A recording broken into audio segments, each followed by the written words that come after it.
বাম জমানার শেষ মুখ্যমন্ত্রী বুদ্ধদেব ভট্টাচার্য প্রয়াত হয়েছেন। তিনি শিল্পদরদী মুখ্যমন্ত্রী হিসেবেই নিজের পরিচিতি গড়ে তুলতে পেরেছিলেন। মুখ্যমন্ত্রী হিসেবে মহাকরণে তার বিভিন্ন কর্মকাণ্ড বহুদিন ধরে কভার করেছেন এমনই একজন সাংবাদিক সুস্মিতা রয়কে আমরা সঙ্গে পেয়ে গিয়েছি। 1980 সালে প্রথম আমি সাংবাদিক হিসাবে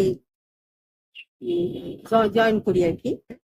তারপরে তখন থেকে এই রাইটার্স ইউনিয়ন এর সঙ্গে আমার দীর্ঘ বহু বহু বছর আমি এখানে এসেছি। প্রথম যখন আসি তখন সদ্য প্রয়াত প্রাক্তন মুখ্যমন্ত্রী উনি তখন ছিলেন তথ্য সংস্কৃতি দপ্তরে মন্ত্রী। ওনার যে ঘর ছিল মহাকরণের সাবেক মহাকরণের দোতলায়, তার উল্টো দিকের ঘরে আমরা বসলাম শেষ কর্ম। আর একটু এগিয়ে ছিলেন প্রয়াত প্রাক্তন মুখ্যমন্ত্রী জ্যোতি বসুর ঘর। আমরা ওই রেস্টুরেন্টে বসে সবসময় খেয়ে আসছেন, কে যাচ্ছেন, কাকি সবকিছু আমরা দেখতাম। অর্থমন্ত্রী হিসাবে বুদ্ধদেব বাবু তখন দেখেছি, তখন উনি খুবই তরুণ, মানে খুবই 1982 সালে বিধানসভা নির্বাচনে উনি পরাজিত হন। পরে আবার 87 সাল থেকে আসেন। উনি ফের আবার তথ্যমন্ত্রী। 2000 সালের 6ই নভেম্বর উনি প্রয়াত প্রাক্তন মুখ্যমন্ত্রী জ্যোতি বসুর হাত থেকে মুখ্যমন্ত্রীর দায়িত্বভার গ্রহণ। 1993 সালের 7ই জানুয়ারি সেদিনটা রাজ্যের রাজনৈতিক ইতিহাসে একটা মাইল ফলকই বলা যায়। এই দিনই বর্তমান মুখ্যমন্ত্রী মমতা বন্দ্যোপাধ্যায় একটি মেয়েকে নিয়ে এসেছিলেন প্রাক্তন মুখ্যমন্ত্রী জ্যোতি বসুর সঙ্গে দেখা করতে। মমতা বন্দ্যোপাধ্যায় ওনার সঙ্গে দেখা করতে চান, কিন্তু সেই ওনাকে দেখা করতে দেওয়া হয়। এবং পরে নিচে মুখ্যমন্ত্রী জ্যোতি বসু আসেন এবং তিনি সম্ভবত নিরাপত্তা রক্ষীদের নির্দেশ দেন যে ওখান থেকে মমতা বন্দ্যোপাধ্যায় রীতিমতো ওনার ঘরের সঙ্গে বসে পড়েন। এবং ওনার জেদ ছিল যে উনি জ্যোতি বসু না দেখা করে ফেলানি, মেয়েটির নাম এখন মনে হচ্ছে ফেলানি, দেখা না করে যাবেন না। এই নিয়ে একটা তীব্র উত্তেজনা। উনি তথ্যমন্ত্রী এবং জ্যোতিবাবু খুবই কাছের লোক। তখন উনি কংগ্রেসের যুব কংগ্রেসের নেত্রী ছিলেন, হিসাবে উনি এসেছিলেন। সে এক অদ্ভুত তীব্র উত্তেজনা। জ্যোতিবাবু ওনার সঙ্গে দেখা করবেন না, পূর্ব নির্দিষ্ট ঘোষণা ছাড়া, পূর্ব নির্দিষ্ট কর্মসূচি ছাড়া উনি দেখা করবেন। কিন্তু মমতা বন্দ্যোপাধ্যায় আছো, উনি দেখা করবেন। মমতা বন্দ্যোপাধ্যায়কে জোর করে পুলিশ ওখান থেকে সরিয়ে দেন। সাংবাদিকরাও তাদেরও ওখানে থাকার অনুমতি দেওয়া হয়নি। দিন রাত্রেই খুব সম্ভবত ওই সাবেক যে প্রেস কর্নার ছিল সেটা ভেঙে দেয়। তুমি তথ্যমন্ত্রী ছিলেন, দায়টা ওনার উপরেও খানিকটা তো বলতে ছিল। সাংবাদিকরা তাদের তো বয়কট করছিলেন, মহাকরণ তো আসতেন। ওর সঙ্গে তাদের সাংবাদিকদের যে প্রতিনিধি প্রেস ক্লাবে, তাদের সংগঠনগুলোর সঙ্গে দীর্ঘ আলাপ আলোচনার পর ফের আবার তারা আসেন এবং পরে দোতলাতেই আরেকটু এগিয়ে গিয়ে ডান দিকে তাদের প্রেস কর্নার করে দেন। সব থেকে যে ইতিবাচক দিকটা আমার যেটা এখন খুব মনে হয়, যেদিন উনি শপথ নিলেন 2001 মে মাসে, শপথ নিয়ে রাজভবন থেকে এলেন এবং ওনার সঙ্গে ছিলেন রতন টাটা। এবং সেখানেই উনি এই ঘোষণাটা করেন সিঙ্গুরে ওনার রতন টাটা নামে কারখানা। পুরী থেকে উচ্চে পড়াশোনা করছে, তারা বুঝতে পারবে কি ক্ষতি হলো পশ্চিমবঙ্গের। ওদের কোনো দিশা নেই যে কোথায় যাবো, চাকরি পড়াশোনা করাবো, যাবো কোথায়। আচ্ছা, প্রাইভেট কলেজগুলো বিটেক করাচ্ছে 6 লাখ 7 লাখ 8 লাখ টাকা দিয়ে বিটেক করাচ্ছে, তারপর কি করবে? তারপর আর এই শিল্প করার মতো একটাই কমিউনিস্ট পার্টির লোক ছিল বেঁচে, যার নাম হচ্ছে বুদ্ধদেব ভট্টাচার্য। উনি আজকে চলে গেছে।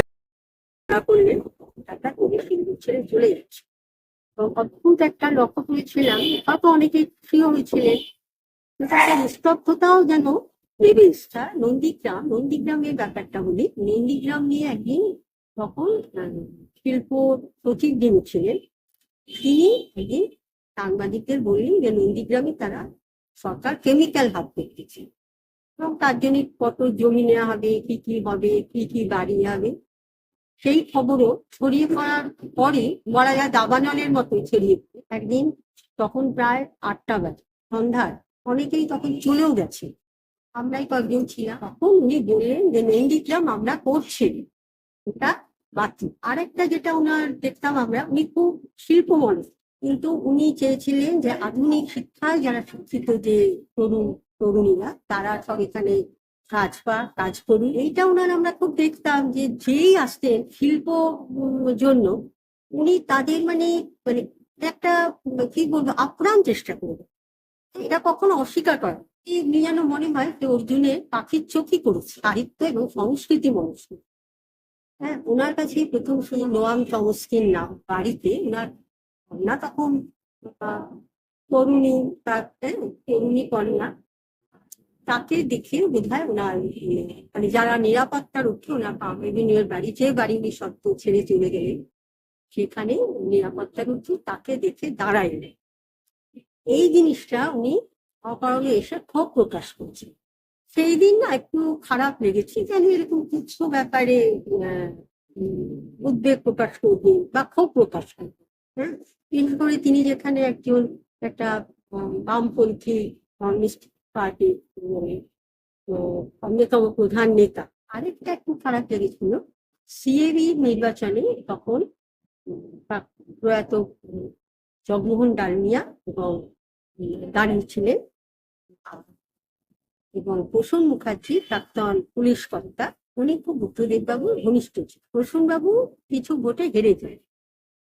সেই ব্যাপারটা বুদ্ধদেব বাবু অকারণে বলেছিলেন, মন্তব্য করেছিলেন, শুভ শক্তির কাছে শুভ শক্তি পরাজয়।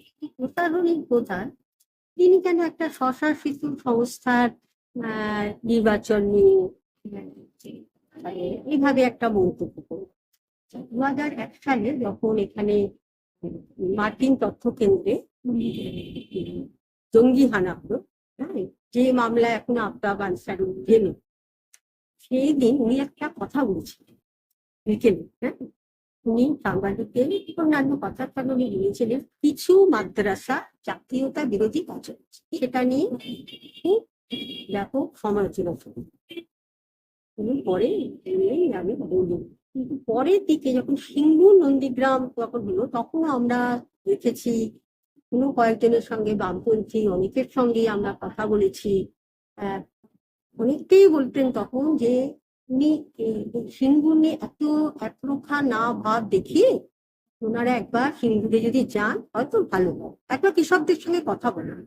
আমি তো শুনেওছি যে কৃষক সভাও সম্ভবত এই অনুরোধটা করেছে। উনি চেয়েছিলেন কি, উনি চেয়েছিলেন যে রাজ্যটা শিল্প মানে শিল্প নির্ভর হোক, শিল্প, এবং ওনার এই ছিল একটা স্লোগান আর কি ছিল যে কৃষি আমাদের ভিত্তি, শিল্প আমাদের। আমার খুব ভালো স্লোগান ছিল, ডু ইট নাও, কাজ ফেলে রাখা যাবে, এখনই করতে হবে। যাই হোক, সেটা তাদের রাজ্যেরই দুর্ভাগ্য হোক বা কি হোক, এইটাও উনি সফল হতে পারেন, এটাও উনি সফল করতে পারেন।